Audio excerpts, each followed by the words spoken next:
विष्णुः गुरुर्देवो महेश्वरः गुरुः साक्षात् परं ब्रह्म तस्मै श्री गुरवे नमः। तस्मै श्री गुरवे नमः।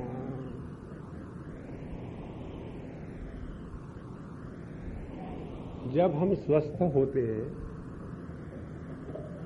तो स्वास्थ्य की अवस्था में प्रयत्न का शैथिल्य होता है।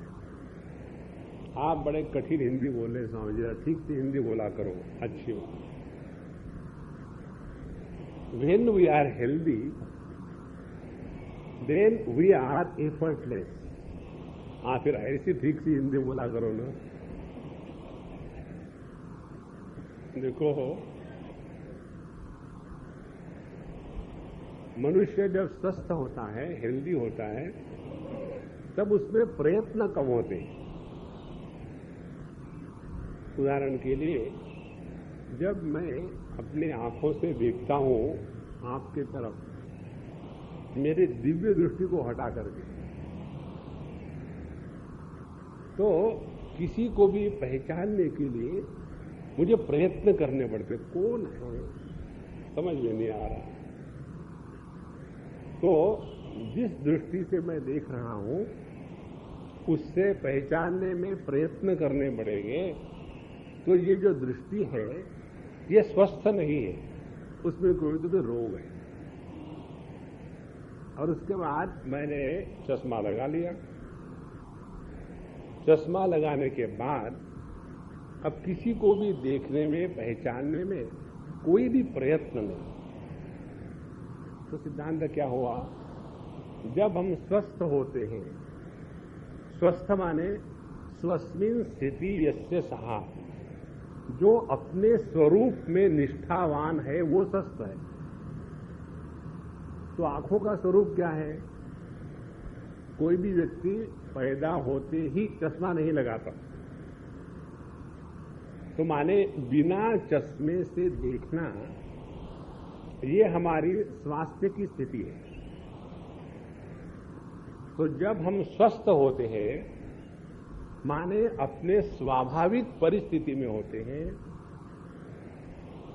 तब हमारे जीवन में किसी भी प्रकार के प्रयत्न की आवश्यकता नहीं है। ठीक बात है। दूसरा उदाहरण ले लो। जब पानी को ऊपर से नीचे बहना होता है तो उसमें किसी प्रकार के प्रयत्न हमको भी नहीं करने पड़ते, पानी को भी नहीं करने पड़ते। ऊपर से नीचे बहना ये पानी का स्वभाव, और उसी पानी को नीचे से ऊपर के माले पर ले जाना हो तो वहां मोटर लगानी है, प्रयत्न करने। अब ये सिद्धांत हो गया। तो ममता हमारे जीवन में होए, यदि ये हमारी स्वास्थ्य की स्थिति रहती तो ममता युक्त जीवन जिसका है उसके जीवन में प्रयत्न का शैथिल्य हो जाता, उसके जीवन में प्रयत्न की आवश्यकता नहीं होती। लेकिन जिसके जीवन में ममता का रोग है उसके जीवन में कितनी परेशानी होती है।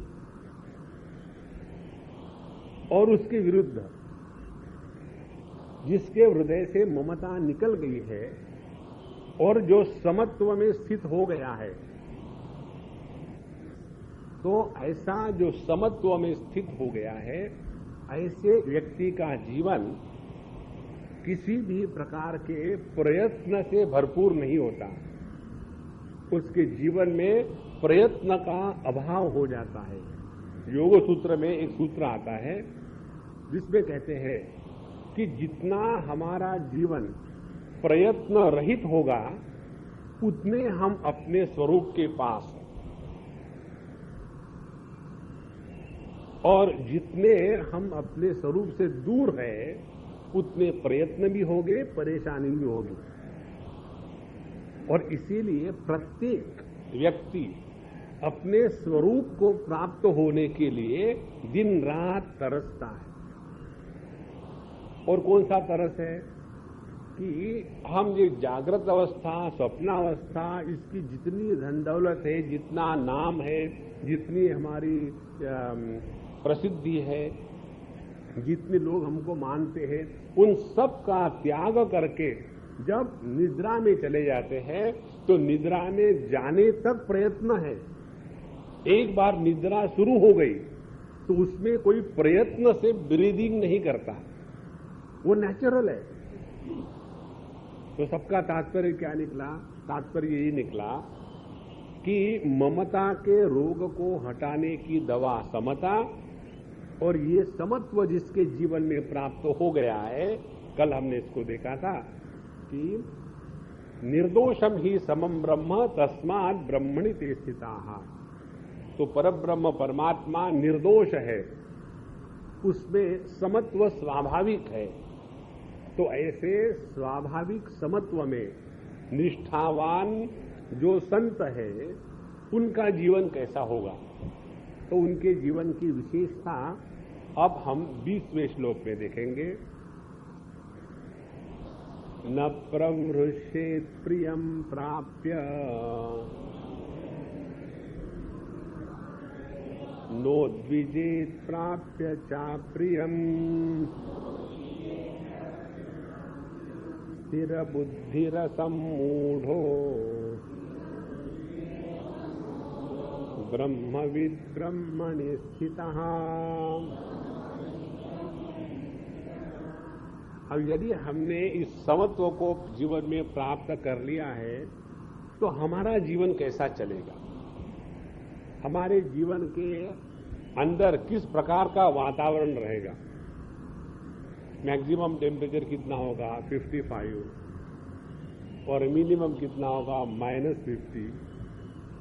तो हमारा अंतःकरण किस प्रकार से होगा और उसी प्रकार से हमारा जगत का दर्शन कैसे होगा, ये बताते हैं। तो पहली बात, न प्रवृष्येत् प्रियम प्राप्य। हमारे सभी कर्मों का फल केवल 2 प्रकार से आता है। एक तो हमको जो अच्छा लगता है वो मिले, या जो अच्छा नहीं लगता वो मिले। माने परीक्षा में बैठो तो या तो हम पास होंगे नहीं तो फेल होंगे। स्वामी जी, आपको मालूम नहीं, आजकल एक नया टेक्निक निकला है, एटीकेटी।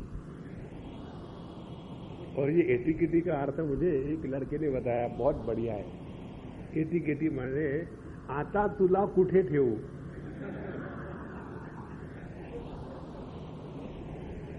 अब ना तो वो लोअर क्लास में जा सकता है, ना तो अपर क्लास में जा सकता है। अब तुमको रखू कहां? तो जब हमारे जीवन में हम जो चाहते हैं वो मिलने के बाद हम बड़े खुश हो जाते हैं। गुप्ता जी, आज बड़े खुश लग रहे हैं आप। हाँ जी, बस ठीक है, प्रभु की दया है। और 15 मिनट के बाद फिर ओरिजिनल चेहरा लटका हुआ वापस।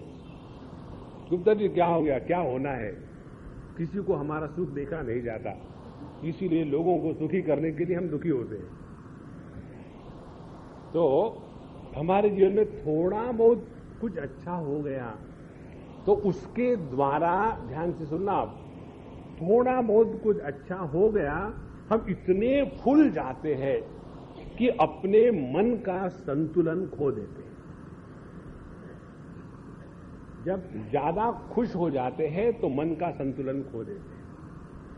इसलिए जैसे शादियों की पार्टी होती है तो उसमें आदमी बड़ा खुश रहता है, और उसमें कई बार ऐसी बातें हो जाती हैं कि जो नहीं होनी चाहिए। तो अपने हृदय में यदि कुछ अच्छी बात हो गई हो तो उसका इतना अतिरेक ना होवे कि जिसको हम सह न सके। और ने पता नहीं आपको एक कहानी बताई कि नहीं। एक बार एक आदमी अपने मित्र के पास गया और जाने के बाद उसको कहा कि भाई तुम परेशान नजर आ रहे हो। बोले परेशानी की बात है ही। किस चीज की? बोले परेशानी ये है कि मेरे पत्नी की लॉटरी लग गई है 2 करोड़ की। अब सवाल ये है, उसको मैं बताऊंगा तो वो सह नहीं पाएगी, पागल हो जाएगी, तो उसको कैसे बताऊं? बोले ये मेरे पर छोड़ दो, मैं कर लूं। फिर उसके घर गया, भाभी चाय पिलाओ। जो सीबीआई इंक्वायरी होते हैं ना, सीबीआई माने क्रॉनिक बैचलर इंडिविजुअल्स, तो ऐसे भाभीियों के चक्कर में घूमते रहते। भाभी जी कोई चाय पानी पिला, बहुत दिनों से पिलाया नहीं कुछ। अच्छा भैया आ जाओ घर, बैठे चाय पानी हो रही है। उतने में ये भैया कहते हैं, हमारे यूपी के भैया नहीं, तो ये भैया कहते हैं अपने भाभी से कि भाभी समझो तुमको 2 करोड़ की लॉटरी मिल गई तो तुम क्या करोगी? बोला भैया आधी तुमको दे दूंगी। और ये भैया हार्ट अटैक करके मर जाता। यदि खुशी इतनी होवे कि जिसको हम सह न सके, तो उसके द्वारा अपने अंतःकरण का संतुलन खो देता है। तो न प्रवृष्यत प्रियम प्राप्य, दूसरे अपने जीवन में कर्म का फल आता है, दुख या अप्रिय की प्राप्ति। हर बार हमारे कहने से ही कुछ नहीं होता, और जब हमारे कहने से कुछ नहीं होता तो उस समय हम लोग अत्यंत उद्वेग को प्राप्त हो जाते हैं। उद्वेग को प्राप्त होना माने खसिया जाना, सकिया जाना, गुस्सा करना, फ्रस्ट्रेट होना। और इससे निकलने के लिए हम आपको एक तरीका बताते हैं। दुख से निवृत्ति के उपाय। पहला उपाय, किसी भी प्रकार के किसी व्यक्ति से कोई अपेक्षा न रखें। उदाहरण दो, खाना खाने के लिए बैठो तो ये अपेक्षा मत करके बैठना कि खाना अच्छा होगा। Don't keep any expectation. और समझो उस समय खाना खराब निकला, तो I knew it is going to be like that when you cook, what is it will be. एक पति पत्नी, और पत्नी हमेशा भयानक खाना बनाने वाली, और बेचारा पति उसी के कारण परेशान। और ऐसे पत्नियों को खाना बनाने का बड़ा शौक होता है, लेकिन होता खाने वाले को शौक।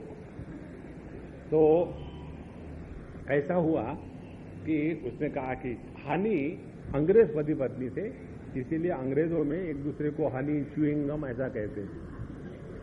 तो उसने कहा कि honey dinner is ready, yes chewing gum, dinner is ready, and today there is something special.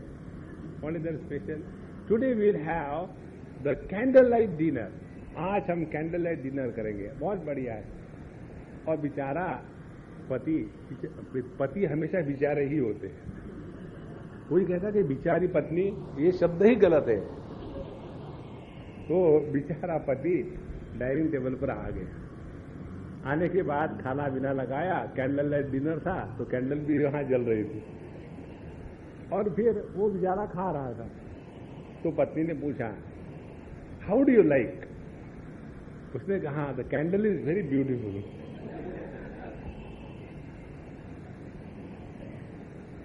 यदि किसी प्रकार की कोई अपेक्षा हो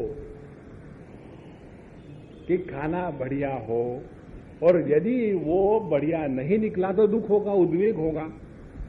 इसीलिए ये कल्पना करके बैठे इस जगत में कि अपने को कुछ नहीं मिलने वाला। जब कुछ नहीं मिलने वाला ऐसा करके बैठो, और यदि किसी ने आकर के नमस्कार भी कर दिया तो आदमी खुश हो जाता है। देखो ध्यान से सुनना, जो व्यक्ति छोटी छोटी बातों के कारण खुश हो सकता है, वही व्यक्ति असली समत्व में प्राप्त हो चुका है। नहीं तो हम एक बार एक कैंप में गए थे, और हमारे साथ 2-4 लड़के लड़कियां थी, और हम आगे जा रहे थे। हमने कहा देखो बेटा, हम लोग आगे जाएंगे, नहीं तो ये बुढ़ाऊ चारों तरफ से मुझे घेर करके प्रश्न पूछते रहते, और मैं डरता हूं। ऐसे प्रश्न पूछते हैं जैसे मुझे किसी से नौकरी लेनी है। Swami ji, I want to ask you a question, but I don't want to apply for any job. चलो भागते हैं। और जब हम आगे चले गए और खूब हा हा हु हो रहा था, फिर हम जब पहुंचे, बाद में ये भी संत महात्मा लोग पहुंच गए, और जैसे पहुंच गए तो दो चार वृद्धों ने उन बच्चों से कहा, हंसने को क्या हो गया? माने कुछ होने के बाद हंसना पड़ता है। देखो, रोने के लिए कुछ होना पड़ता है, हंसने के लिए कोई होने की जरूरत नहीं है। जिस व्यक्ति ने अपने जीवन में ये सरल सिद्धांत स्वीकार किया है कि जीवन में दो ही प्रकार की बातें आती है, एक तो जो हमको पसंद है वो मिलेगी, या जो पसंद नहीं है वो मिलेगी, दोनों ही के कारण अपने मन के संतुलन को नहीं बिगड़ने देना। और जिसका मन का संतुलन किसी के भी कारण नहीं बिगड़ता, उसके अंतःकरण में समत्व की सिद्धि हो गई है।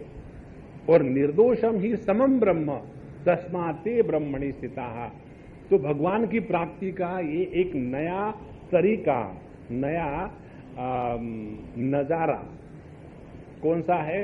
जब किसी के भी कारण हमारे मन का संतुलन नहीं बिगड़ता, इसी को कहते हैं समता, इसी को कहते हैं शांति, इसी को कहते हैं भगवान की प्राप्ति, इसी को कहते हैं कृतकृत्यता, इसी को कहते हैं योग सिद्धि।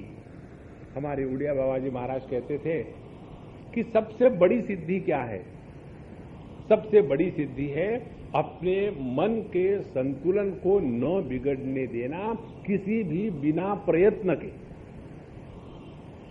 और जब हमको गुस्सा आता है तो कितना प्रयत्न करना पड़ता है, दांत चबाते रहते कि दांतों में से खून आना शुरू हो जाता है, क्योंकि अंदर में एकदम तूफान हो रहा है।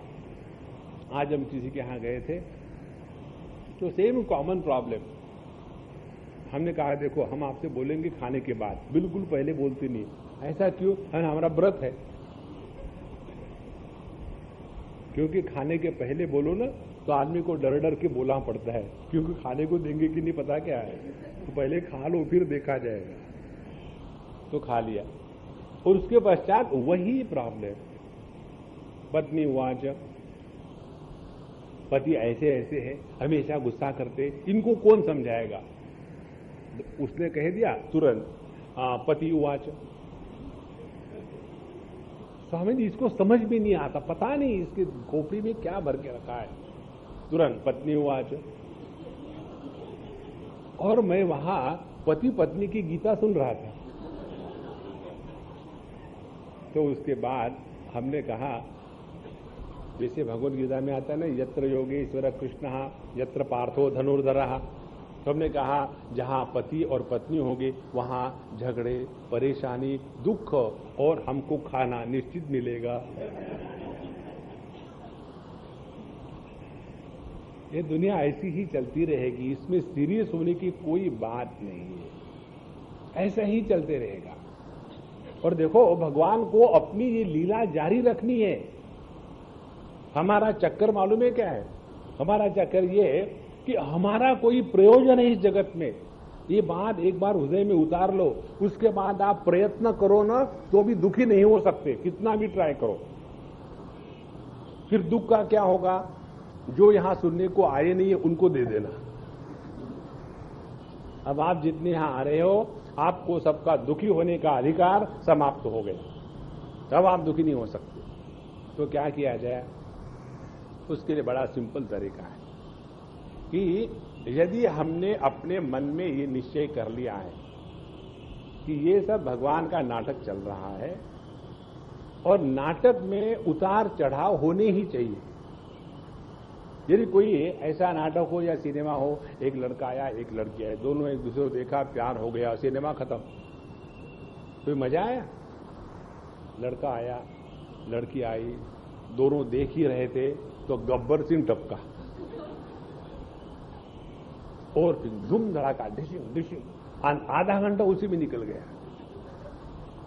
उसके बाद वो विलन चला जाता है और ये तुरंत अपनी सारी द्रौपदी की जैसे फाड़ करके उसके सर को बांध देती और उसके बाद उसी मूड में घर जा रही है। और फिर डैडी कहते क्या हो गया तुमको आज ऐसे करने के लिए? फिर बोलेगी नहीं और फिर पता चलेगा वो अपनी जाति का नहीं है, हम उच्च जाति के, वो नीचे जाति का है।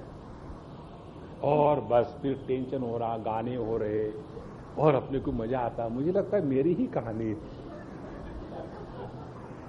देखो, यदि ऐसा कोई पिक्चर हो ना कि जिसमें सब कुछ ठीक ठाक है, तो आदमी को उसको स्वीकृति नहीं होती, क्योंकि ये अपनी कहानी थोड़ी है। अपने कहानी में बहुत ही मिर्च मसाला हो और चौपाटी की बेल हो, तब जाकर के अपनी कहानी लगती है।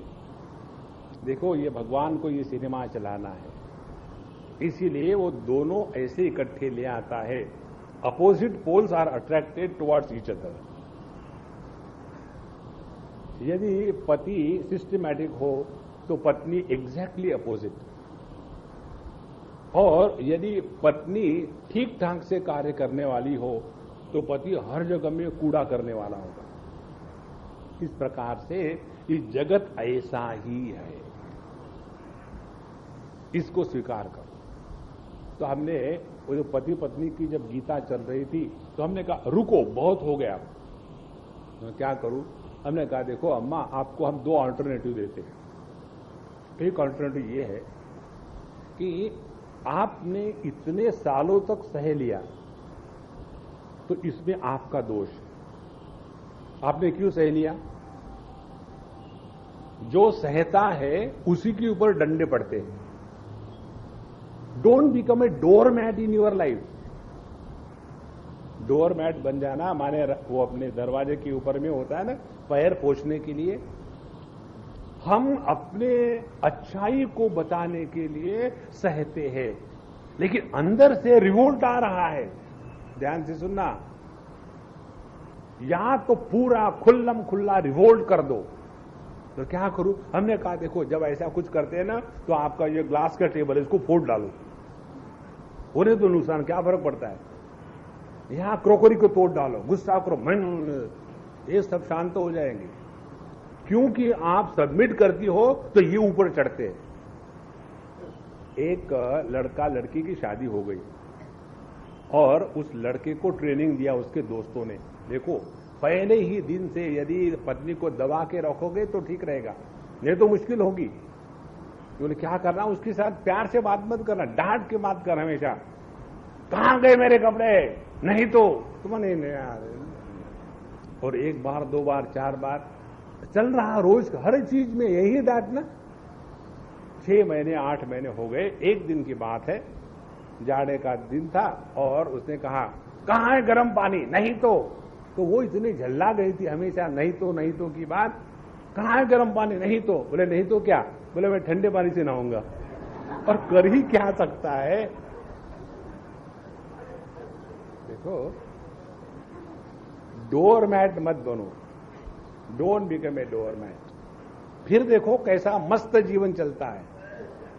यदि स्वीकार करना है तो पूरे दिल से स्वीकार करो।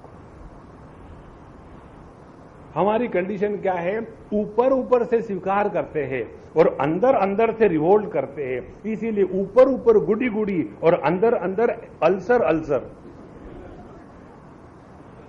ये जितने साइकोसोमैटिक डिसीजेस होते हैं ना, इसका यही कारण है। इसलिए इस समत्व को जिसने प्राप्त कर लिया है उसकी स्थिति कितनी सुंदर है। न प्रवृष्येत प्रियम प्राप्य, न उद्विजेत प्राप्य च अप्रियम, स्थिर बुद्धि ही। कारण यह है कि उसकी बुद्धि स्थिर है। स्थिर है का तात्पर्य है उसके समझ में डामाडोल नहीं आता। अपने बुद्धि में डामाडोल आने का एकमात्र कारण है, हम अपना लक्ष्य भूल जाते हैं।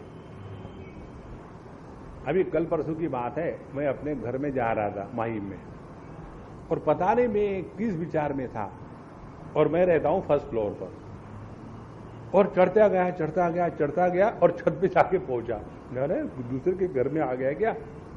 और फिर नीचे आकर मैंने बिल्डिंग का नाम देखा, बिल्डिंग तो अपनी ही है, और फिर पता चला कि मैं ऊपर चढ़ गया था। यही बात होती है, जब हमारा लक्ष्य अपने हृदय से हट जाता है तो गलत बातें होने लग जाती है। तो अपने जीवन का लक्ष्य क्या होना चाहिए? For God sake don't give God realization as the लक्ष्य। भगवान का दर्शन हो, ये लक्ष्य को निकाल डालो, भगवान को सुखी रहने दो। अपने जीवन का लक्ष्य क्या होना चाहिए? किसी भी हालत में दुखी मत होना, किसी भी हालत में अपने आप को कोसना मत, किसी भी हालत में अपने स्वयं का अनादर मत करना, किसी भी हालत में प्रसन्न ही रहना है। ये जिसने किया उसको भगवान की प्राप्ति होगी,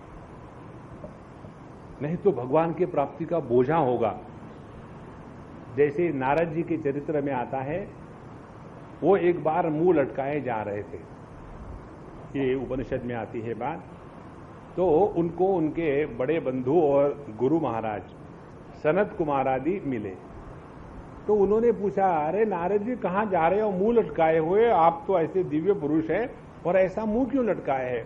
बोले क्या करूं, तो मैंने सब कुछ पढ़ लिया। वो अपने ज्ञान का पूरा लिस्ट बताते हैं। मैंने इस 64 विद्याएं पढ़ ली है, फिर भी अपने मन का शोक नहीं जाता। तो उनको बताया जाता है कि तुमने इतना ज्ञान इकट्ठा कर लिया है कि उस ज्ञान के बोझे के नीचे तुम दबे जा रहे हो। यदि हमने आध्यात्मिक जीवन जिया है तो किसी भी प्रकार के बोझे के नीचे नहीं आते, और इसीलिए अपने बुद्धि का जो स्थैर्य है, स्थिर बुद्धि, जिसको द्वितीय अध्याय में कहा था स्थित प्रज्ञस्य का भाषा, प्रज्ञा माने समझदारी, यहां भी बुद्धि का अर्थ है समझदारी। जिसकी बुद्धि या समझदारी कभी खोट नहीं खाती, वो कौन है? जिसके जीवन का लक्ष्य उसको स्पष्ट है। एक ही लक्ष्य रखो अपने जीवन का, देखो कैसा मजा आएगा। अपनी शांति को नहीं बिगड़ने। कोई रोता है तो पानी पिलाओ, तौलिया दे दो, यदि सोसाइटी ब्रांड है तो टिश्यू पेपर दे दो, लेकिन दुखी मत होना उनके साथ। नहीं तो वो दुखी हो गए और हम भी दुखी हो रहे हैं, और दोनों मिलकर के सुपर दुखी हो रहे हैं, बिल्कुल जरूरत नहीं है। तो स्थिर बुद्धि ही और असमूढ़हा, अगली बात है असमूढ़हा। ये कौन है? जो मूढ़ नहीं है। मूढ़ कौन होता है? मूढ़ वो होता है, हमारे स्वामी अखंडानंद जी कहते थे, जो मूड के अनुसार चलता है वो मूड होता है। हमारा जब मूड होता है तब हम पढ़ाई करेंगे, जब मूड नहीं है तब पढ़ाई नहीं करेंगे। जब हमारा मूड होता है तब खाना खाएंगे, जब मूड नहीं है तो खाना नहीं खाएंगे। हमको एक बार किसी ने पूछा था अभी 2-4 दिन पहले, बोले स्वामी जी आपका मूड हमेशा कैसा ठीक रहता है? तो मैंने कहा हमारा मूड हमेशा ठीक रहने का एक कारण है। कौन सा? कि we have no choice that is given to us by us. हमने अपने आप को कोई स्वातंत्र नहीं दिया है। बोले कैसे? हमने कहा आप अपने घर में सुबह ब्रेकफास्ट बनाइए और गलती से अच्छी हो गई ब्रेकफास्ट, तो फिर आप डट के खाओगे। अच्छा ब्रेकफास्ट बनाए, खा लो, तो फिर आप ये लंच स्किप करेंगे, लंच नहीं खाएंगे, डायरेक्टली डिनर खाएंगे, तो आपको अलाउड है। और हमको ये अलाउ ही नहीं है।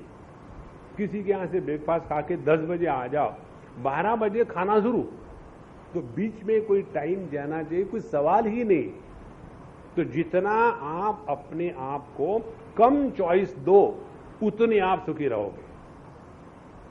इसीलिए अपने मूढ़त्व से हटने के लिए अपने मूढ़ को समाप्त कर दो जीवन में। असमूढ़हा, हम मोह के कारण ही गलत गलत बातों में फंस जाते हैं। असमूढ़हा, ऐसे जो ब्रह्मविद है, ऐसे जिसने अपने स्वरूप को पहचाना है, ब्रह्मणि स्थिताहा, वो ब्रह्म में स्थित हो गए, माने अब उनके जीवन में स्वाभाविक सहजता आ गई है। स्वाभाविक सहजता किसको कहते हैं? जिसको सहज समाधि योग कह दो। सहज समाधि योग का तात्पर्य बैठ करके अपना ऊपर नीचे हवा भरो, प्राणायाम करो, और उसके बाद अब हमको सब कुछ आ गया है, सभी खराब है, मैं ही केवल सच्चिदानंद हूं। ये सहजता नहीं है। सहजता कैसी है? बच्चे के साथ रहे तो बचपना सहज निकल आया, जवानों के साथ रहे तो हा हा हु हु कोका कोला जिंदाबाद वो नहीं आया। और बुढ़ाओं के साथ है तो चेहरा लटकाए उतने परफेक्टली बैठे कि उनको लगा कि अपना ही ब्रांड का है। लेकिन उनको अपने बाप पे पूछो, ना तो वो बच्चे हैं, ना तो जवान है, ना तो बूढ़े हैं, वो अपने स्वरूप में स्थित है। और ये इतनी सहज बात है भैया, हम आपको बतावे, इसमें कोई प्रयत्न नहीं है। हम लोगों का परेशानी का कैसा स्वरूप है, सामने बच्चा आए तो हम तुरंत बूढ़े हो जाते हैं। देखो ठीक से बैठो, ऐसा मत करो, वैसा मत करो, खड़े क्यों हैं, बैठ जाओ, बैठे क्यों, खड़े करो। अरे उनको अपना जीवन जीने दो ना। लेकिन बच्चों के सामने यदि हम बड़ा नहीं बनेंगे तो हमारे बड़े होने का मतलब क्या है। इसीलिए हम जब सहजता से जीना प्रारंभ करते हैं तो जो सहज होता है वो हर जगह में फिट होता है। जैसे आइस क्यूब को आप यदि ग्लास में भरो तो वो ठिकाने से नहीं बैठेगा, टेढ़े मेढ़े होगी सब। और पानी को डालो ग्लास में तो कैसा आराम से बैठ लेता है। तो जिस प्रकार से पानी किसी भी प्रकार के आकार के बर्तन में हमेशा कंफर्टेबल होता है, उसी प्रकार से ऐसे ज्ञानी का, जिसने अपने स्वरूप को पहचान लिया है, उसका जीवन अत्यंत सरल, स्वाभाविक और बिना किसी प्रयत्न का होता है। स्थिर बुद्धिर सम्मूढ़ ब्रह्मविद ब्रह्मणि स्थितः। तो ये तो उसके समता के सौंदर्य का वर्णन। आगे बात बताते हैं, बाह्य स्पर्शेष्वसक्तात्मा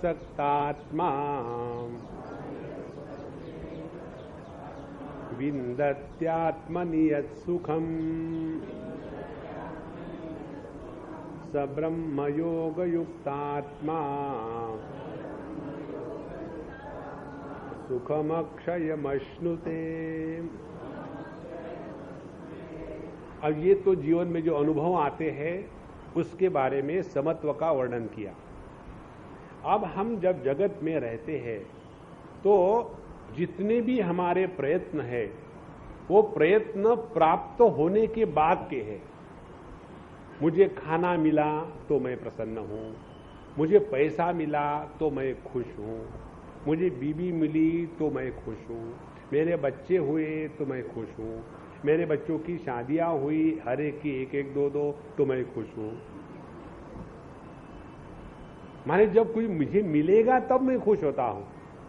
लेकिन जिसको, ये मंत्र हमने कितनी बार सुना होगा, न कर्मणा न प्रजया धने त्यागे नहीं कि अमृतत्व मानसु, शब्द रह जाते हैं, अर्थ गोचर नहीं होता। जहां कहते हैं बाह्य स्पर्शेषु असक्त आत्मा यत् सुखम आत्मनि विन्दति, जिसने अपने सभी भोगों का त्याग कर दिया है और भोग के त्याग में जो आनंद है उसको कहते हैं ब्रह्मानंद।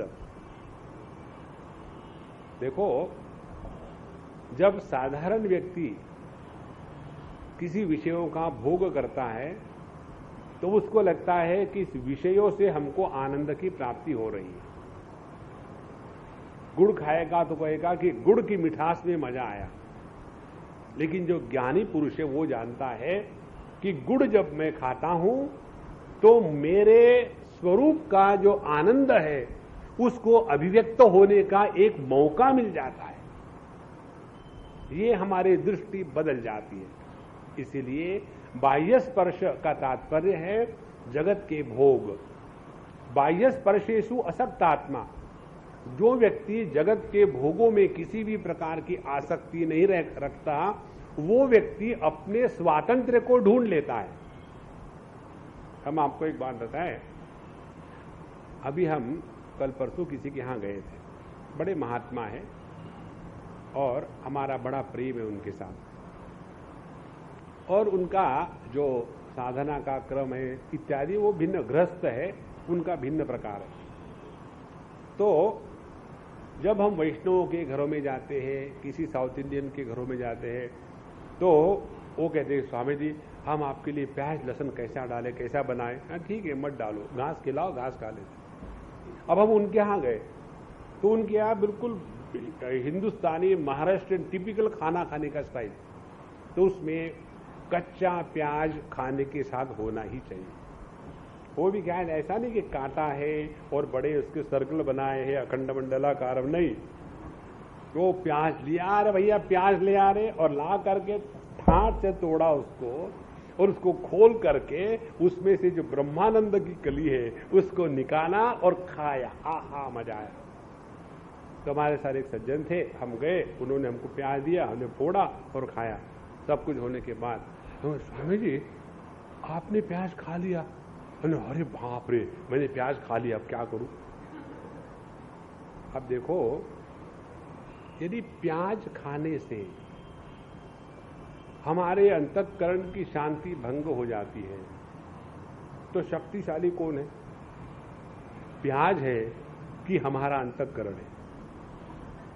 यदि किसी के घर में जाओ, गुजराती के घर में जाओ और ढोकला नहीं खाओ तो कितना दुखी होगा गुजराती। साउथ इंडियन के घर में जाओ और इडली को तारीफ ना करो तो साउथ इंडियन आत्महत्या करेगा। सिंधी के यहां जाओ और पापड़ से हवा ना करो तो सिंधी के घर में जाने का प्रयोजन ही नहीं है कुछ। इसीलिए बाह्य स्पर्शेषु असक्तात्मा, जगत के भोगों का होना न होना, इसका हम पर किसी भी प्रकार का प्रभाव नहीं होना चाहिए। अन्यथा क्या हो जाता है, जहां भी हम जाते हैं ना, दूसरों के लिए समस्या बन जाते हैं। इसीलिए बाह्य स्पर्शेषु असक्तात्मा, इसके बारे में हम आपको नियम बताएंगे। जब आप अपने घर में रहते हैं ना, उस समय अपने नियमों का 100% पालन करना चाहिए। सुबह में 3:30 बजे उठ करके नहा करके प्राणायाम करके आसन करेंगे, फिर नहाएंगे और खूब खर खुर खार खुर सब करते रहो, बढ़िया। इन किसी दूसरे के यहां गए तो ये सब धंधा बंद कर दो। लोग वहां की सुबह 8 बजे तक सोते हैं और आप सुबह में 4 बजे उठ करके अपने भस्त्रिका का प्राणायाम शुरू कर दोगे, भुर भुर भुर भुर। सब घर के लोगों की नींद बर्बाद, कोई जरूरत नहीं करने की। तो घर में रहो तो अपने सभी के नियमों का पालन करें। किसी के यहां गए तो 50% नियम कैंसल, कोई जरूरत नहीं। अपने द्वारा किसी को नुकसान तकलीफ ना होवे। और जब हम प्रवास में होते हैं उस समय 25% अपने नियम होने चाहिए। एक बार हम कहीं जा रहे थे, उन दिनों में फर्स्ट क्लास होता था रेलवे में, आजकल पता नहीं होता है क्या फर्स्ट क्लास। तो हम लोग कहीं जा रहे थे, शायद बंबई से दिल्ली आ गए तो, और एक सज्जन बाथरूम से निकले नहा करके ट्रेन में चलते हुए, और उधर से जब मैं आया तो एकदम ऐसे दूर हो गए और फिर चले गए। और उसके बाद उन्होंने जो कुछ करना था कर लिया। फिर मेरे कुपी में आके बैठे, बोलते स्वामी जी आप नहाते नहीं? तो मैंने नहीं, मैं नहीं नहाता। बोले क्यों? हम अपना नियम है। बोले मेरा तो नियम नहाने का है, मेरा नियम नहीं नहाने का है। अब ये कौन सा नियम है? गाड़ी चल रही है और आप उसी से लेकर के नहा करके अपना अखंड मंडला कह रहे हो, कोई जरूरत नहीं इन चीजों की। इसीलिए ये 3 स्थितियां हो गई। और चौथी स्थिति, जब हम साधु संतों के साथ होते हैं, जब गुरुजनों के साथ होते हैं, तो अपने व्यक्तित्व को समाप्त कर देना है और इसीलिए वहां कोई भी नियम का पालन नहीं करना चाहिए। उन्होंने बताया बेटा इसको खा लेना, नहीं मेरी तो आज एकादशी है।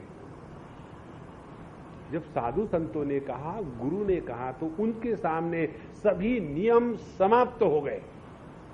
तब जाकर के हमने अपने स्वातंत्र को पहचाना है। इसलिए बाह्य स्पर्शेषु असक्त आत्मा विंदति आत्मनि यत् सुखम, तो उसमें जो सुख है, आनंद है, तो स ब्रह्म योग युक्तात्मा सुखम अक्षयम अश्नुते। तो जो ब्रह्म योग में युक्त है, जिसने अपने स्वरूप को पहचाना है, वह अक्षयम सुखम अश्नुते, उसके जीवन में जो वो सुख मिलता है कि जो कभी नष्ट नहीं होता। भोग का सुख हमको रोग प्रदान करता है और त्याग का सुख हमको योग प्रदान करता है। इसीलिए त्याग का तात्पर्य है किसी भी वस्तु व्यक्ति पर अवलंबित नहीं रहना। जितना हमारा जगत की वस्तु व्यक्ति भोग इत्यादियों पर जो अवलंबन है उतना हमने त्याग कर दिया है, तो उतना हमने अपने ब्रह्म स्वरूप का अनुभव किया है। तो यत् सुखम अक्षयम अश्नुते, और ये सुख कैसा है? ये अक्षय है, ये कभी नष्ट नहीं होता। जैसे देखो, भोग और उनकी जो ग्रेड्स है, न्यूनाधिक्य भिन्न हो सकता है। किसी को एक ही चॉकलेट मिला, अच्छा लगा, लेकिन 2 मिल जाते तो कितना अच्छा है। कल परसों मेरे पास एक लड़का आया था, मैं सबको चॉकलेट देता हूं, फल देता नहीं किसी को। जो लोग मुझे फल देते हैं मैं किसी दूसरे को पकड़ा देता हूं। तो एक ने मुझे पूछा, स्वामी जी आप फल क्यों नहीं देते?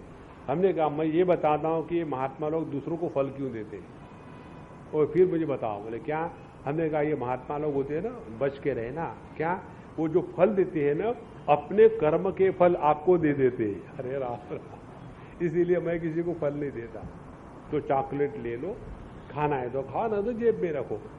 और कोई ऑफिस में जा रहा है और उसको आपने नारियल पकड़वा दिया, वो नारियल लेकर के प्रसाद इसलिए फेंक भी नहीं सकता और उसके बैग में आता नहीं, ऑफिस में भी नहीं ले जा सकता।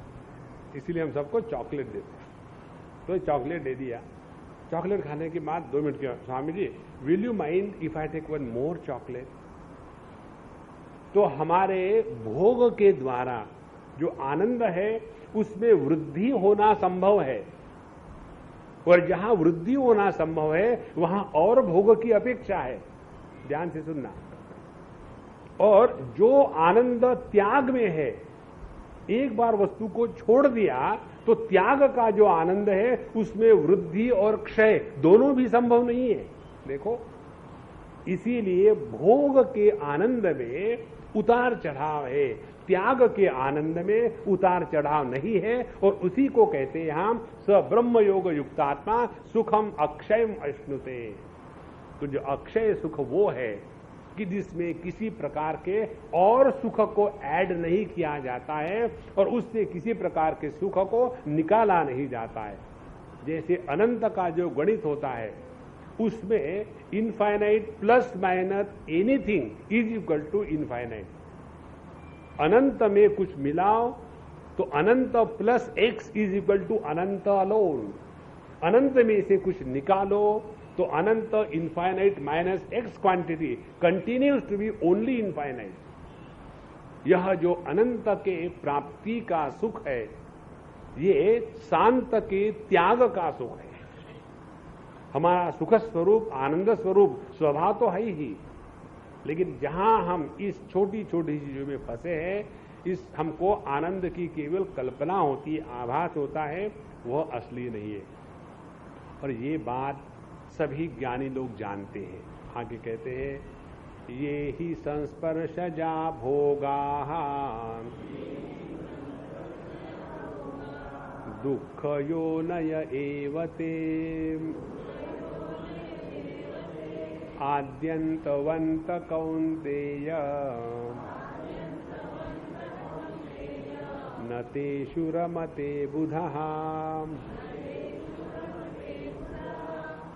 बुधः न तेषु रमते।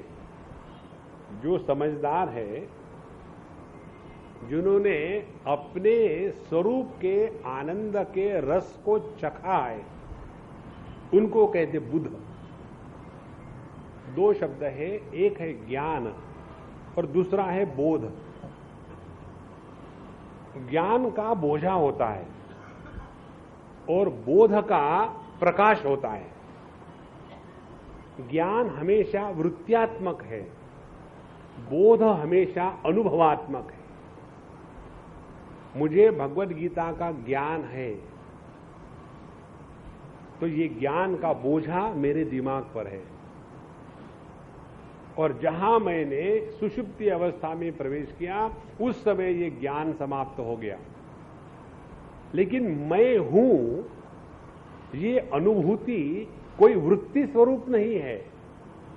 इसीलिए मुझे चाहे मेरा मन कार्य कर रहा हो, जागृत स्वप्न, चाहे मन का समापन हो गया हो, लय हो गया हो, सुषुप्ति या समाधि, किसी भी अवस्था में मुझे अपने अस्तित्व का अभाव कभी नहीं हो सकता।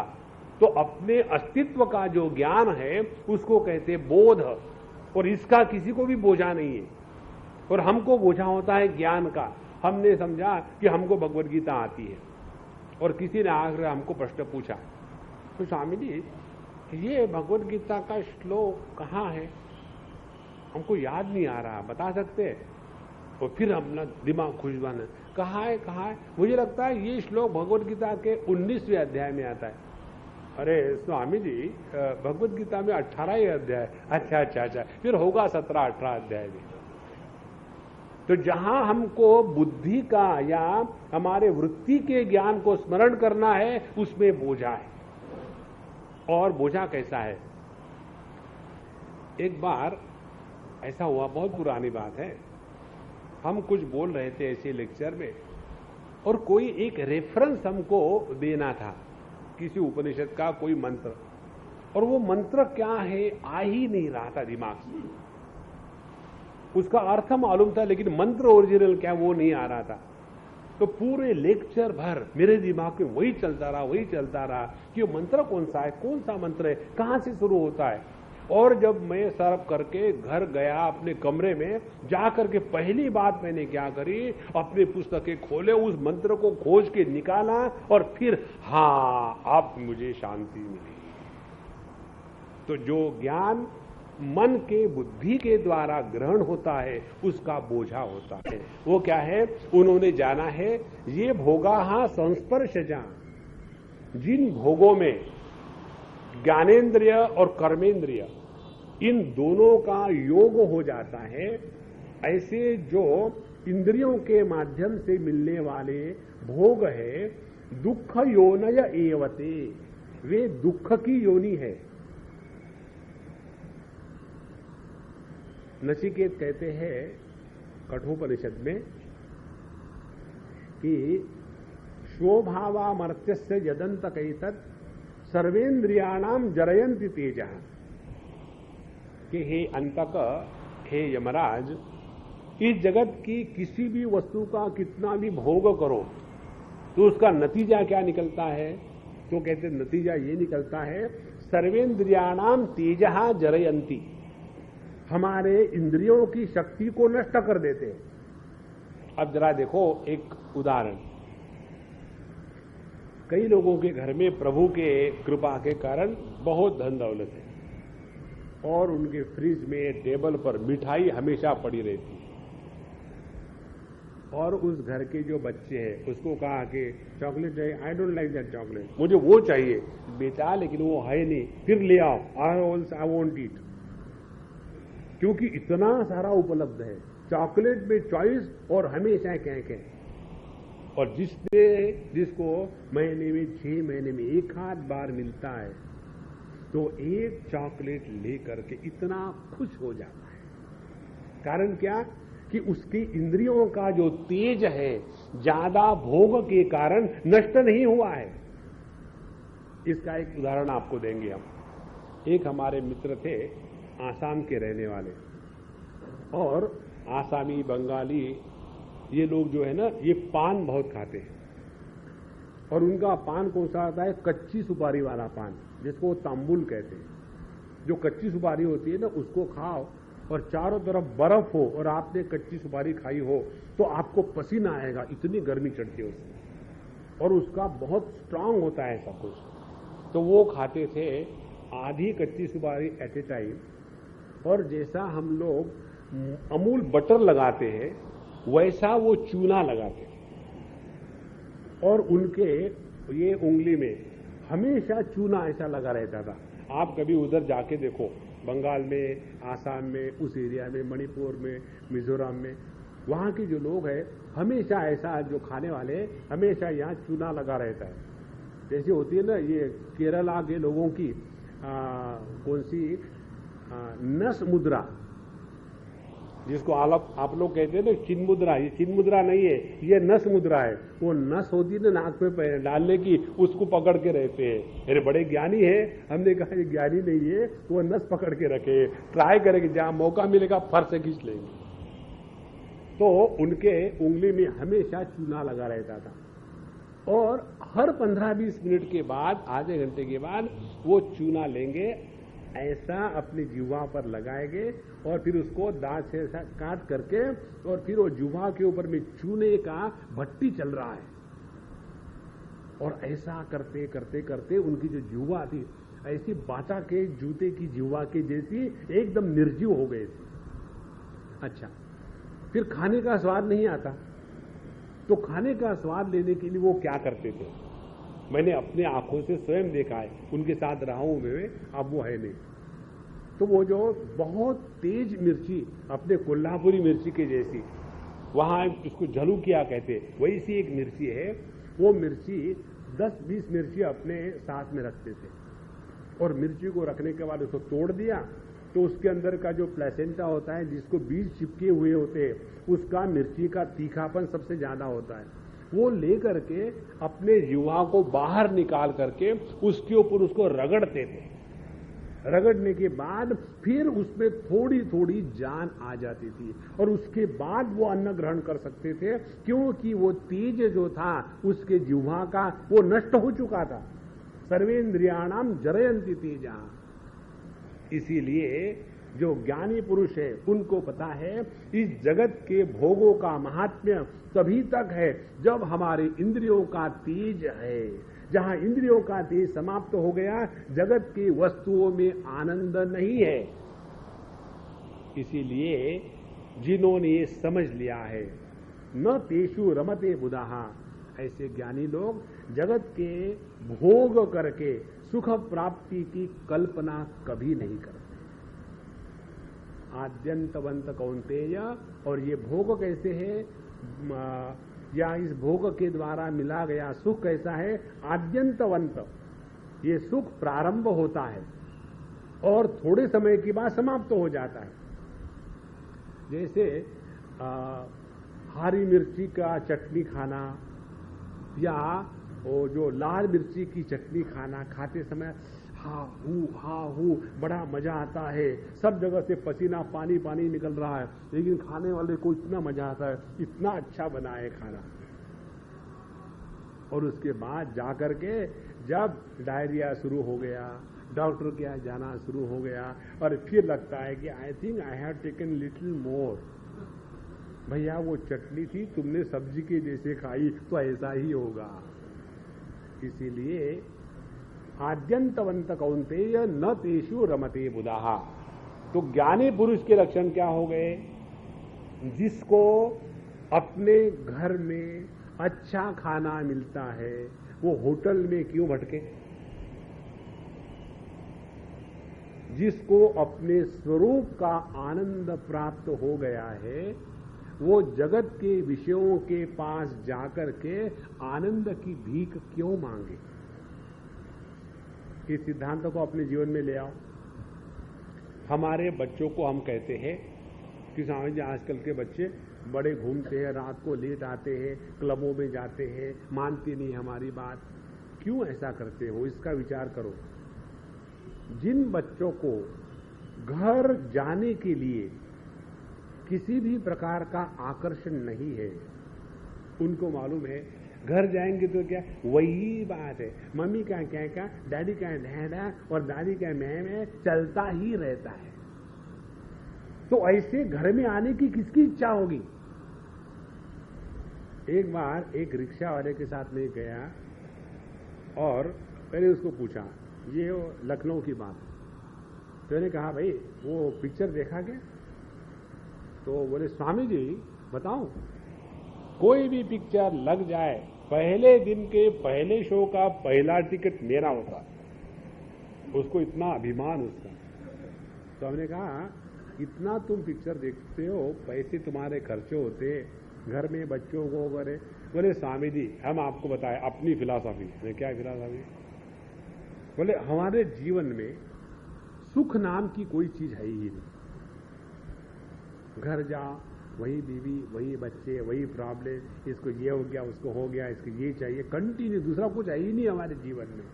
तो बोले जब हम सिनेमा के हॉल में जाके बैठते हैं 3 घंटे, तो कम से कम 3 घंटे तो हम मस्त बैठ सकते हैं।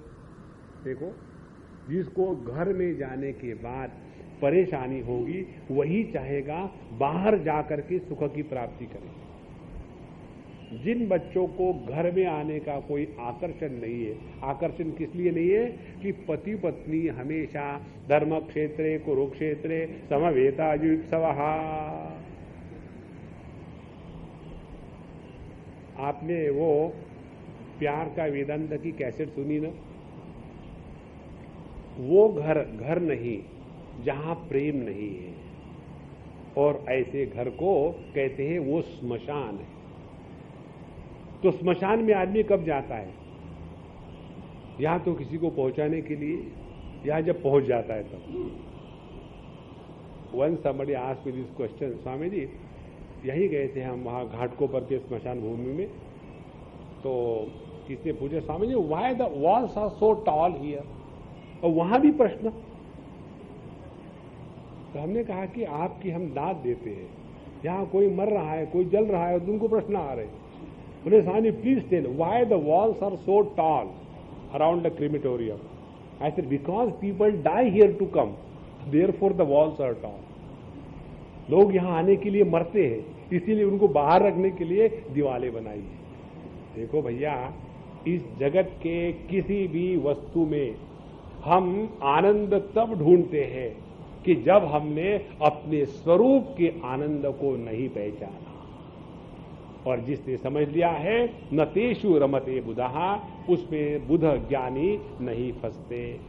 और इसके बाद 23वां श्लोक जो है, ये इस अध्याय का मेरा सबसे प्यारा श्लोक है। भगवान कहते हैं शक्नोति हैव यस्सोढुम् प्राक् शरीर विमोक्षणात् काम क्रोधोद्भवं वेगम्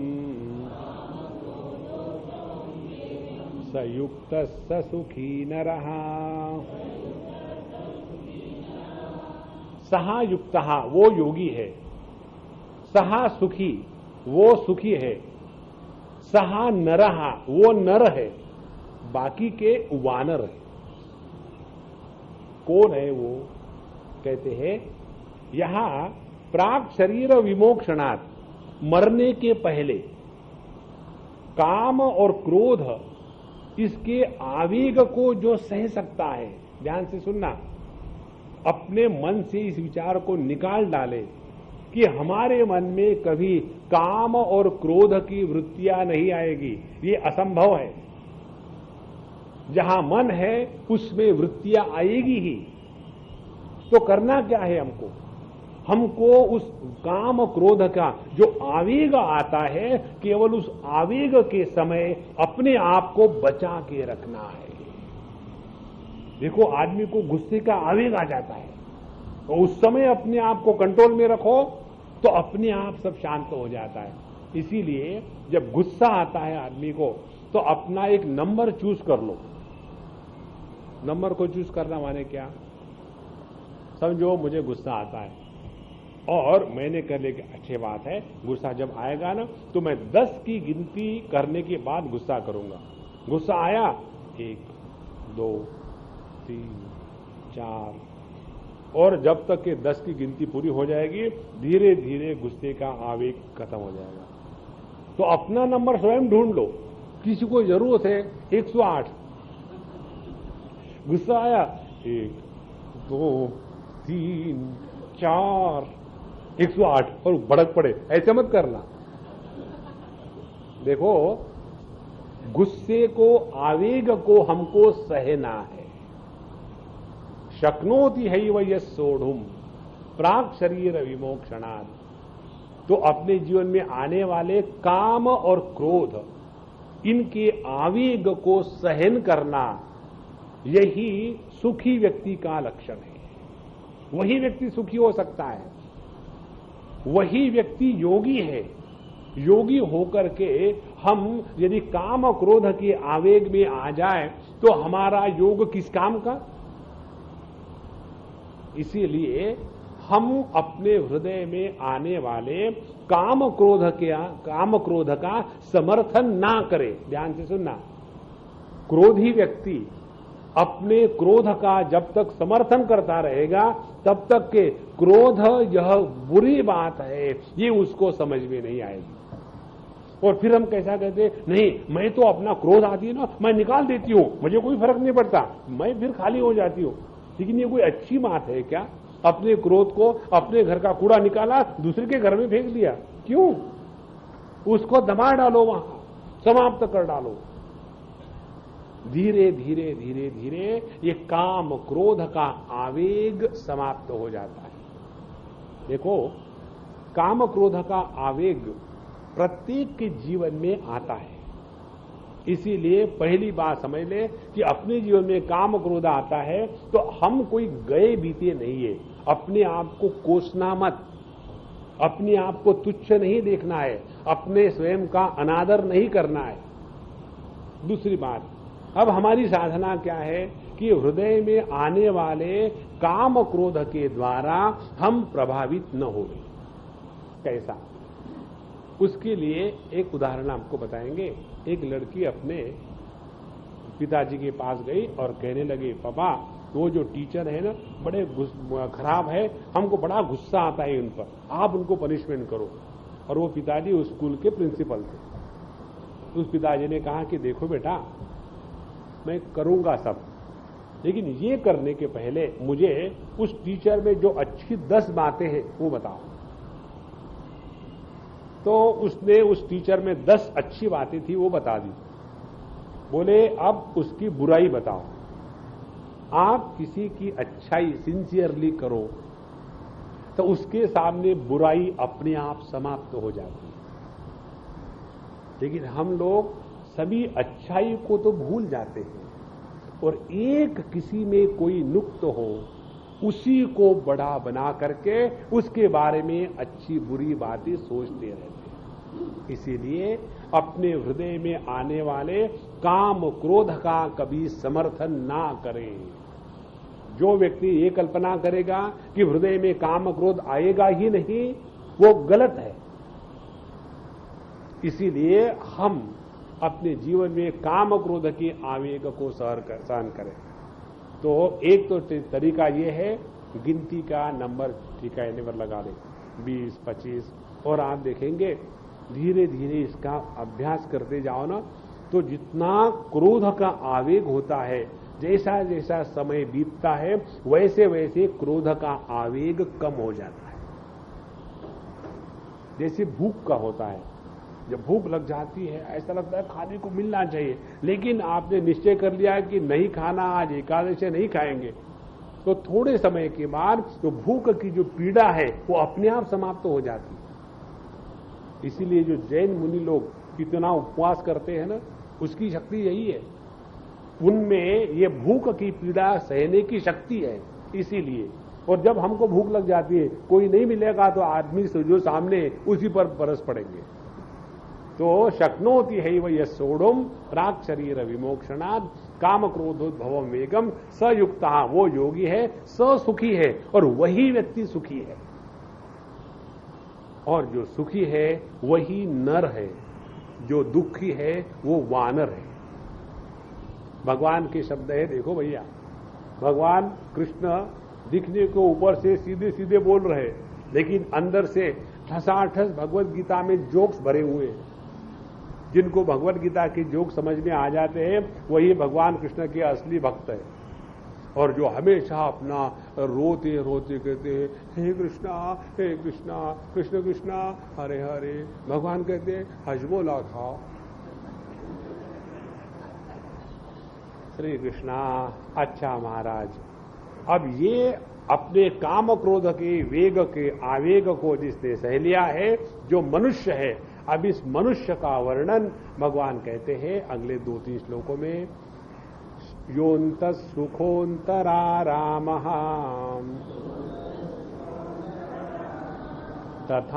तथान्तर्ज्योतिरेव यः स योगी ब्रह्म निर्वाणम् ब्रह्मभूतोऽधिगच्छति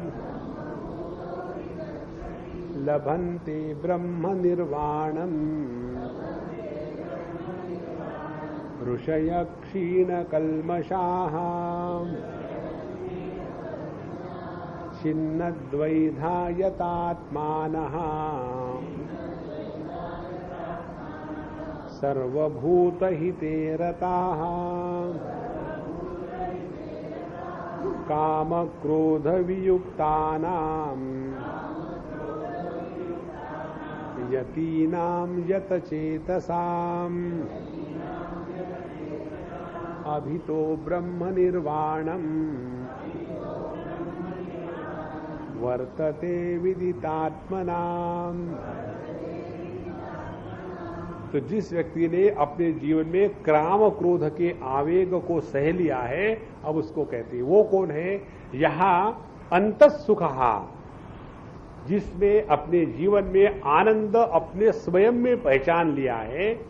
यहां अंतर आरामहा, जो अपने आप में संतुष्ट है, प्रसन्न है, आराम प्राप्त करने के लिए कहीं दूसरे जगह भटकता नहीं है। अंतर आरामहा तथा अंतर ज्योति ही एवच, और जो किसी दूसरे को पूछ करके सुखी नहीं बनता, उसका अपने स्वरूप का ज्ञान स्पष्ट है। देखो एक बात समझ लेना, जितने ज्यादा प्रश्न हमारे मन में जगत के बारे में आते हैं, जीव के बारे में आते हैं, ईश्वर के बारे में आते हैं, उतना हम अपने स्वरूप से दूर चले गए हैं।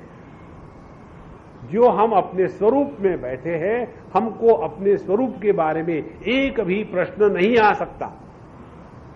कैसे? हमको अपने अस्तित्व के बारे में कोई प्रश्न है क्या? नहीं है। हम जिंदा है इसके बारे में कोई प्रश्न है क्या? नहीं है। और हम अपने आप से प्रेम करते हैं, इसमें कोई संदेह है क्या? नहीं है। तो अपने स्वरूप में प्रश्न का अभाव होने के कारण जिस व्यक्ति ने अपने स्वरूप में निष्ठा प्राप्त कर ली है, छिन्न द्वैधा, उसमें किसी भी प्रकार के कोई संदेह नहीं, कोई प्रश्न नहीं है। तो ऐसा व्यक्ति कहते हैं सयोगी ब्रह्म निर्वाणम ब्रह्मभूतः अधिगच्छति, वह योगी अपने को ब्रह्म स्वरूप से पहचान लेता है। अधिगच्छति माने पहचान लेता है। और जिसने अपने आप को ब्रह्म रूप से पहचान लिया है, लभन्ते ब्रह्म निर्वाणम ऋषयः क्षीण कल्मषाः।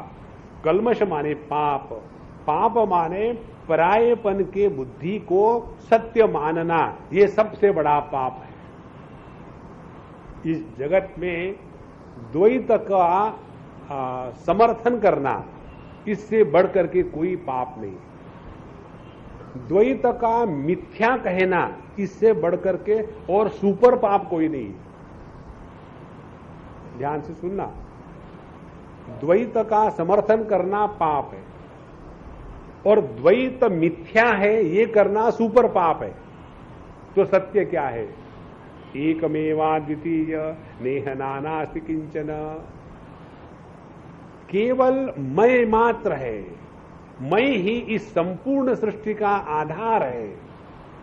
जैसे भगवान श्री कृष्ण कहते हैं 9वें अध्याय में, वो कहते हैं मया ततमिदं सर्वम जगदव्यक्त मूर्तिना मस्थानि सर्वभूतानि न चाहम तेषु अवस्थितः न च मस्थानि भूतानि पश्य मे योगमैश्वरम भूत भृन्न च भूतस्थः ममात्मा भूत भावनः। तो मैं सभी में व्याप्त हूं, लेकिन किसी के भी द्वारा मैं परिच्छिन्न नहीं हूं। यह सबका जो निराधार आधार है वो अपना स्वरूप है। इस प्रकार से जिसने समझ लिया है वही क्षीण कल्मषा है। अपने हृदय से ये मैं और मोर तोरते माया, इस माया के ग्रंथि को काट देना है। छिन्न द्वैधा यतात्मानः, और ऐसे जो यतात्मी है, जिसने अपने जीवन को सुंदरता से चलाया है, उसका जीवन कैसा है? सर्वभूत हिते रताः, उनके द्वारा सबकी भलाई स्वाभाविक होती है। कैसे? जैसे हमको समझो खुजली लगी अपने चेहरे में, तो उसके लिए हमारा हाथ बहुत सहज जाकर के खुजलाता है। यदि हमारे कान को खुजली लगी तो जाएगा हाथ और कान को खुजलाएगा। तो यहां जब हमारा ही हाथ अपने कान पर जाता है तो ऐसे लगता है कि excuse me, I am catching you, will you feel insulted? नहीं। और वही अपना अपना हाथ दूसरे के कान पर चला जाए, क्यों? अरे मुझे खुजली लगी थी, और पता ही नहीं चलता कि ये कान मेरा है कि तुम्हारा है, ऐसी बात नहीं। इसीलिए छिन्नद्वैधा सर्वभूत हिते रताः, उनके द्वारा सभी का हित स्वाभाविक होता है, वो किसी का भला करते नहीं। ध्यान से सुनना, लोगों की भलाई उनके द्वारा बाय प्रोडक्ट के जैसी होती है। जैसे हम लोग गाय रखते हैं दूध के लिए, गोबर के लिए नहीं रखते, गोबर अपने आप आता है। उसी प्रकार से इन साधु संतों के जीवन में दूसरे को भला करने के प्रोजेक्ट कुछ भी नहीं है, उनके अस्तित्व मात्र से सब जगह में आनंद का प्रचार हो जाता है। उनके होने मात्र से हमारे हृदय से सभी के सभी संशय छिन्न हो जाते हैं। उनके होने मात्र से हमारा आत्मविश्वास बढ़ जाता है। और ये जब सब होते हुए भी साधु संत ये नहीं कहते कि मेरे कारण तुमको ये हो रहा, वो कहते हैं जो भगवान की इच्छा है उसी के अनुसार चल रहा है। इसीलिए सर्वभूत हिते रताः। तो ऐसे जो है काम क्रोध वियुक्ता नाम यति नाम यत चेतसाम, जिसने अपने अंतःकरण को अपने नियंत्रण में रखा है, जो काम क्रोध के परे चले गए हैं, ऐसे यत्न करने वाले जो योगी है, अभी तो माने अभी तो ब्रह्म मिला था, अभी तो वो आया था। अभी तो माने चारों तरफ से ब्रह्म निर्वाणम वर्तते विदितात्मनाम, उनको इस जगत में परमात्मा के सिवा दूसरे किसी का भी दर्शन नहीं होता। जैसे हमको अपने देह में मैं के सिवा किसी का दर्शन नहीं होता। जब मैं अपने हाथ को देखता हूं तो मुझे ऐसा नहीं दर्शन होता ये मेरा बायां हाथ है। जब मैं अपने दाहिने हाथ को देखता हूं तो मुझे ये दर्शन नहीं होता कि मेरा दाहिना हाथ है। मुझे दर्शन होता है कि इसमें भी मैं हूं, उसमें भी मैं हूं।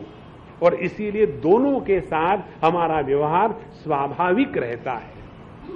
यही बात है वर्तते विदितात्मनाम, जिसने अपने स्वरूप को पहचाना है वो सबके साथ उतने ही सहजता से रहते हैं। और इसी को कहते हैं ब्रह्म निर्वाण।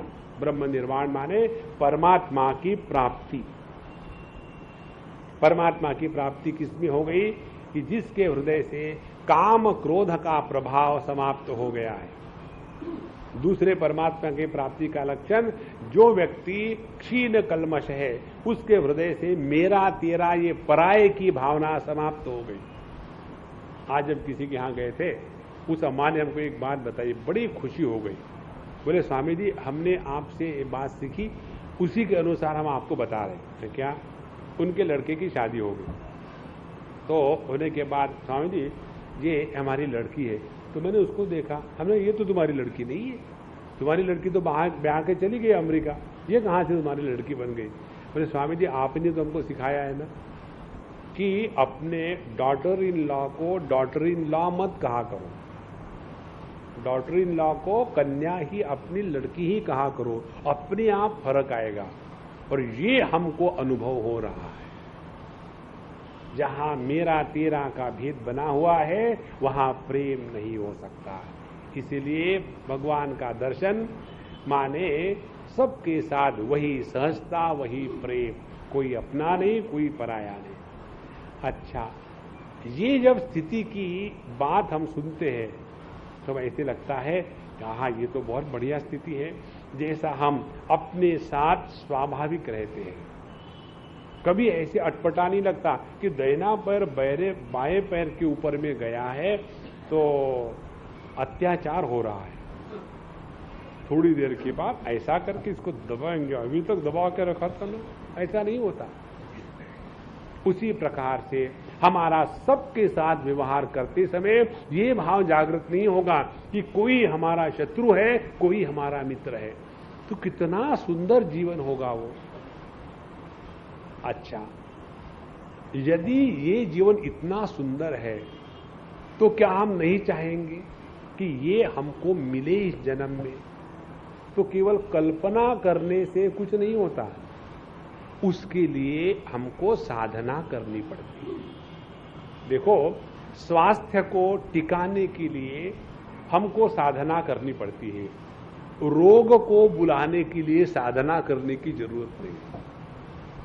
हमको सर्दी कैसी हुई, डॉक्टर पूछे आपको सर्दी कैसी हुई? मैं गया था मार्केट में, वहां से खरीद के लाया, 1 किलो सर्दी दे देना, और हो गई। देखो, जो बुराइयां होती है वो अपने आप आती, उसके लिए कुछ करना नहीं पड़ता। प्रकृति में विकृति स्वाभाविक है, और जहां विकृति है वहां संस्कृति का भी आवश्यकता है। इसीलिए हम यदि इस ब्रह्म निर्वाण स्थिति का अनुभव करके उसमें स्थित होना चाहते हैं तो केवल कल्पना से नहीं होगा। फिर क्या किया जाए? उसके लिए ध्यान की प्रक्रिया बताते हैं भगवान 6वें अध्याय में।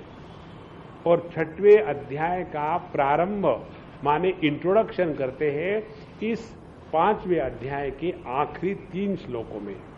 हमारे बात पढ़िएगा। स्पर्शान कृत्वा बहिर्बाह्यान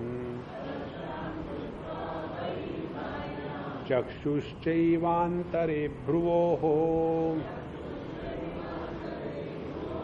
प्राणापानौ समौ कृत्वा नासाभ्यन्तरचारिणौ यतेन्द्रियमनोबुद्धिः मुनिर्मोक्षपरायणः विगतेच्छा भयक्रोधो यः सदा मुक्त एव सः।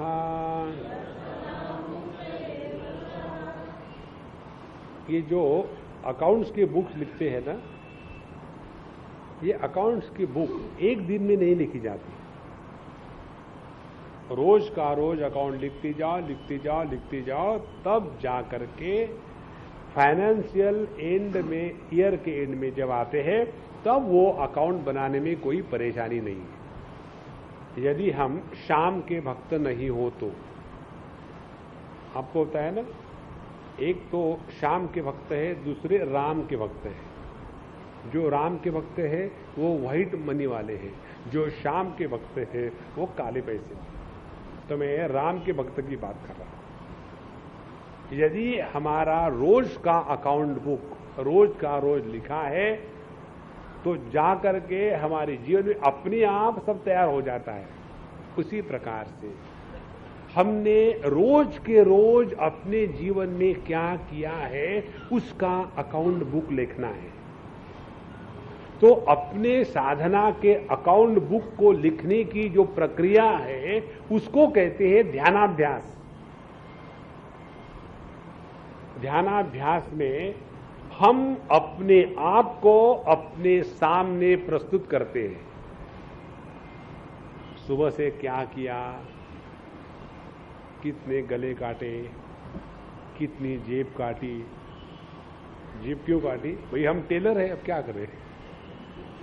जो टेलर होगा वही गला काटेगा, जो टेलर होगा वही जेब काटेगा।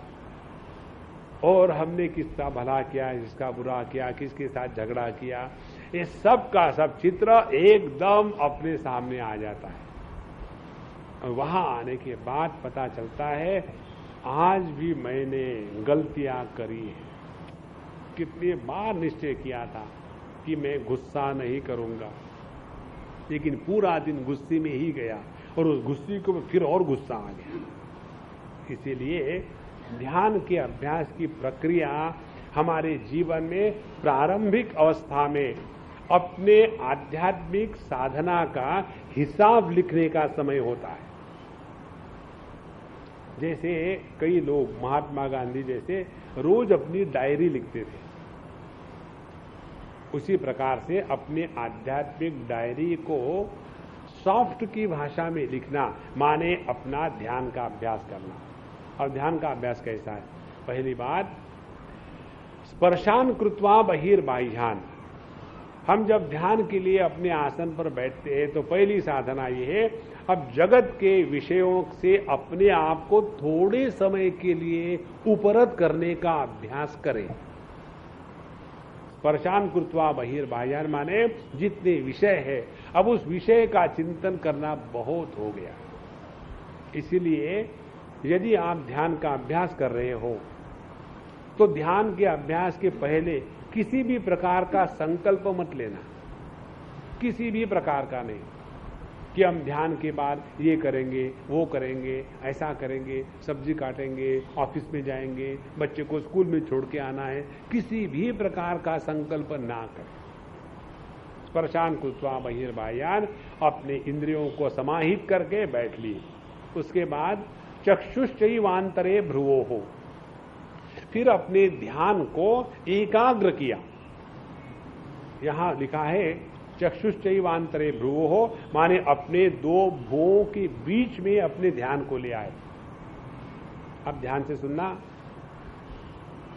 अपने लक्ष्य को दो आंखों के बीच का जो स्थान है जिसको आज्ञा चक्र कहते हैं, वहां लाने के अनेक प्रकार के अर्थ है।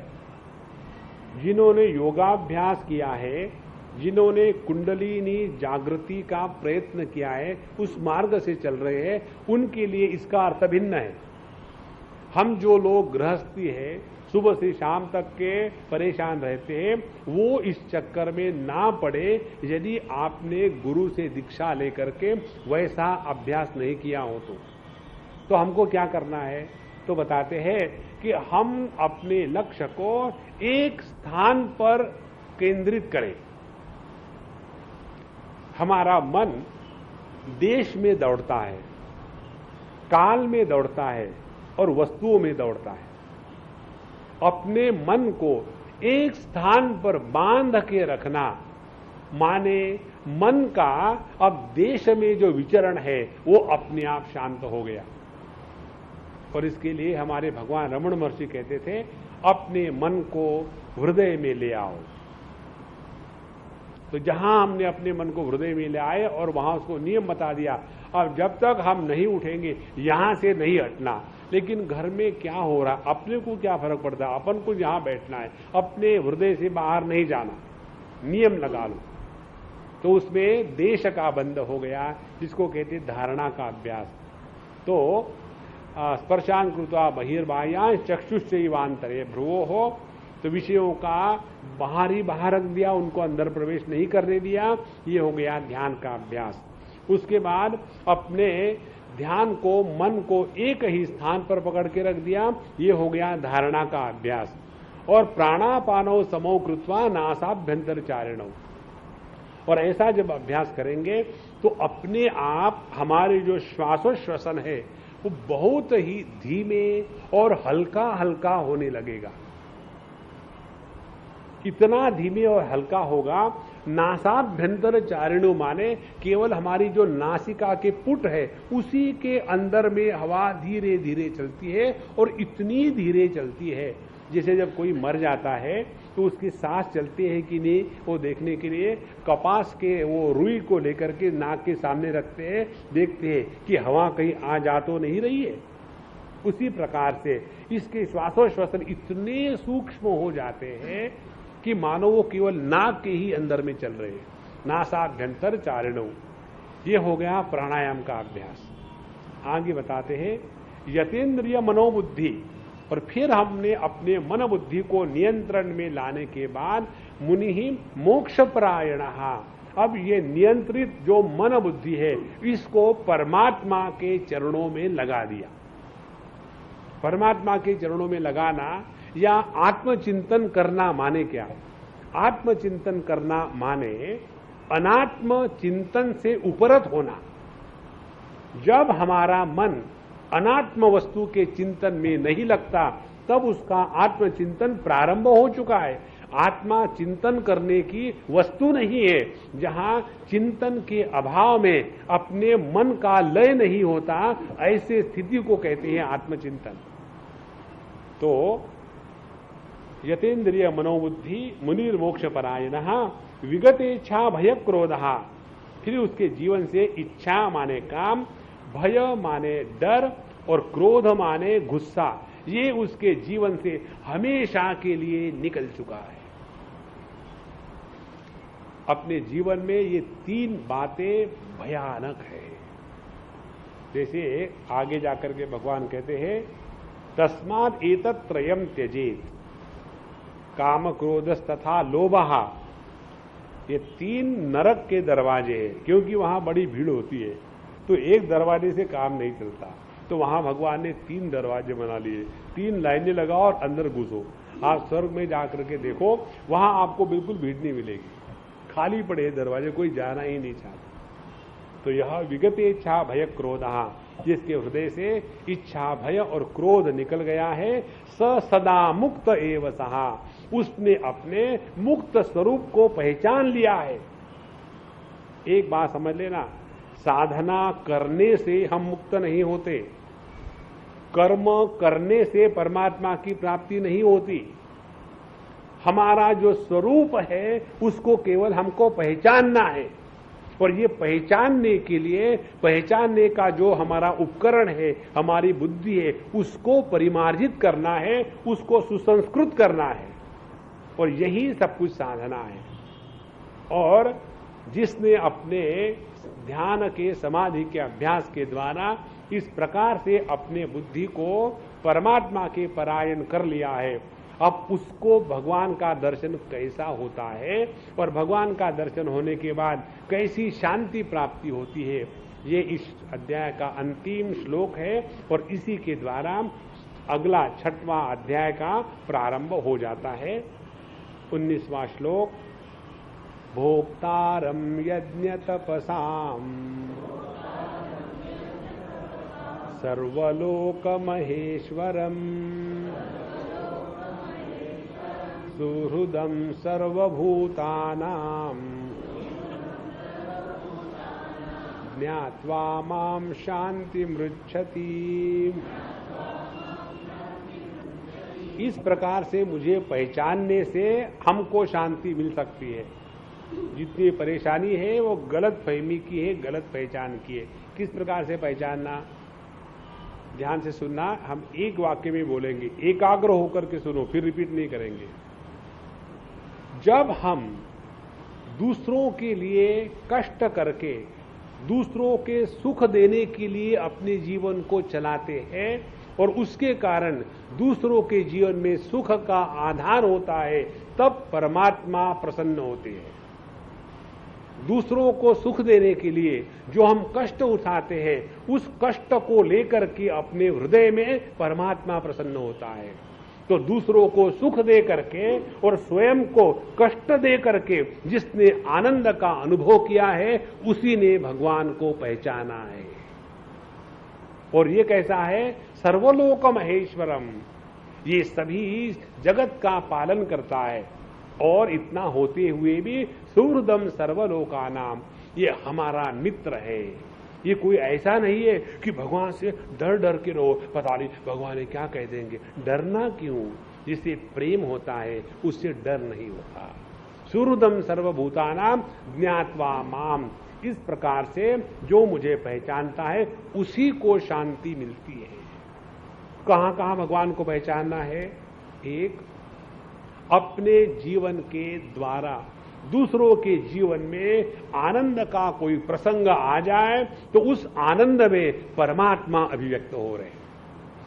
दूसरे की सेवा करने के लिए स्वयं कष्ट उठाने की क्षमता होनी चाहिए। जब हम स्वयं कष्ट उठाते हैं तो उस कष्ट के सहने में परमात्मा की अभिव्यक्ति हो रही है। और तीसरी बात, वो परमात्मा अपने हृदय में है, वही परमात्मा सबके हृदय में है। इस प्रकार से जिसने परमात्मा को पहचाना है वही शांति प्राप्त कर सकता है। इसीलिए भैया, इस जगत का चिंतन कितना भी करो, आपको शांति नहीं मिलेगी।